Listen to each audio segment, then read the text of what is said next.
मैं ही नहीं कह रहा हूँ कि सोना चांदी में कितना निवेश करें और क्या अभी खरीदारी करने का मौका है या नहीं है। मैं सिर्फ आपसे ये पूछ रहा हूँ सर, हमले जारी हैं अभी भी, उसके बावजूद सोना अभी रिसेंटली आपने देखा होगा इंटरनेशनल मार्केट्स में $4000 का लेवल उसके भी नीचे लुढ़क गया। चांदी भी आप देखिए 8 महीने के लो पर पहुंच गई है, $56 के नीचे भी हमने जाता हुआ देखा।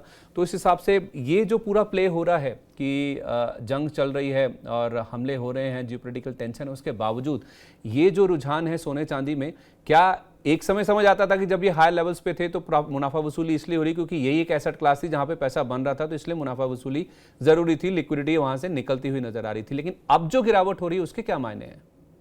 नहीं, आपकी गिरावट हो रही है, सिंपल सी बात है। आज गोल्ड का स्थान एक सेफ होराइजन एक तरफ, एक इन्फ्लेशन हेज दूसरी तरफ, इसको छोड़कर वो एक डॉलर हेज है।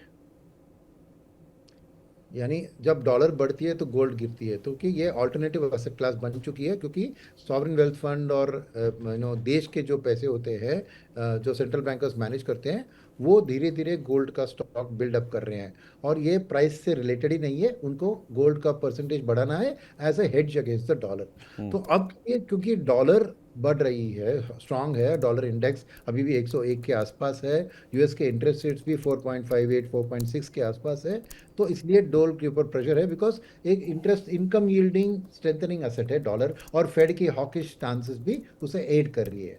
तो ये स्थिति में मैं मानता हूँ कि गोल्ड और सिल्वर में थोड़ा करेक्शन जारी रह सकता है, मगर मैं कहूँगा कि ये सब बाइंग अपॉर्चुनिटी है, बिकॉज अल्टीमेटली ये वॉर ये सब खत्म होने के बाद ये डॉलर ज़रूर वीकन होगा, यूएस इंटरेस्ट रेट्स कम होंगे, तब गोल्ड में वापस इनकी खरीदारी गोल्ड को आगे ले जाएगी। तो मैं गोल्ड और सिल्वर को ऐसे तरह कंपेयर करूँगा, गोल्ड एक लार्ज कैप है, सिल्वर एक स्मॉल कैप है, तो मिड कैप में कुछ नहीं है।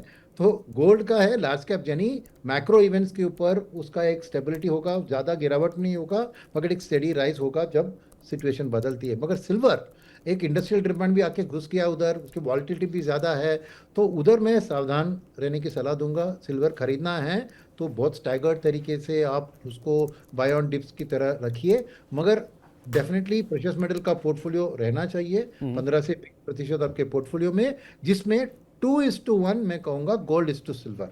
अभी भी गोल्ड का टू टाइम्स, सिल्वर का 1 टाइम वेट होना चाहिए। और उस हिसाब से मैं कहूँगा कि गोल्ड में ये करेक्शन एक निवेश का वक्त है, because ultimately long term situation में देखें, डॉलर इतना मजबूत नहीं रह सकती, और यूएस के इंटरेस्ट रेट में इतने हाई नहीं रह सकते, और जब वो स्थिति सामने दिखने लगेगी, ऑटोमेटिक गोल्ड में निवेश बढ़ता जाएगा। तो मैं कहूँगा कि जैसे टू समराइज, प्रेशियस मेटल्स में आपको 15 से 20% रखना अच्छा होगा। उसमें 2:1 आप, अगर आप 10 चुन रहे हैं गोल्ड में, तो 5 सिल्वर में। और सिल्वर का, जैसे मैंने लार्ज कैप और मीडियम स्मॉल कैप की बात की, गोल्ड का आप लमसम लगा सकते हैं और सिल्वर का आप स्टैगर्ड तरीके से दिए, बिकॉज हायर वॉलिटिलिटी सेक्टर में आपको ऑलवेज एवरेज करके निवेश करना बेहतर स्ट्रैटेजी होगा।